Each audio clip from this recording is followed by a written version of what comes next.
गोष्ट आहे आणि म्हणून निश्चितपणे एक या आठवड्यामध्ये स्थानिक बैठक आणि पुढच्या आठवड्यामध्ये राज्य पातळीवर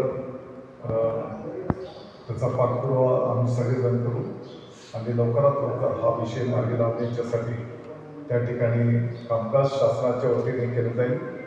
कारण स्वतः मुख्यमंत्री महोदयांनीच तो शब्दप्रयोग आपल्याला केलेला आहे. मला चांगलं आठवतंय की पाठीमागच्या काळामध्ये नाशिकचं पालकमंत्री पद असताना आपल्या बागलांच्याही मागणीसाठी काही पुण्याचं काम करण्याची संधी आपल्याला तिकडे मिळाली होती. किंबहुना काही छोटे मोठे सुखदुःखाचे प्रसंग असले तरी आपण सर्वजण एकमेकांच्या संपर्कात असतो आणि आपल्या सूचनेप्रमाणे तिथे मार्गक्रमण करण्याचा आपण प्रयत्न करत असतो. मला वाटतं की आपण सर्वजण भाग्यवान आहोत की आदरणीय महाराजांचे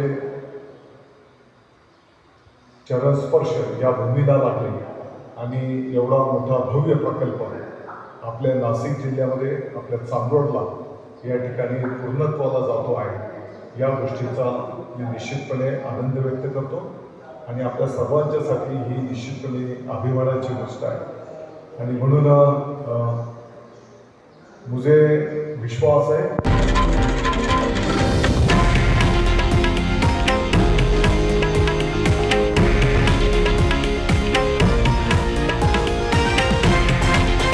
हे आहे देशातील नंबर 1 न्यूज नेटवर्क आणि आपण पाहत आहात TV9 मराठी, एकमेव.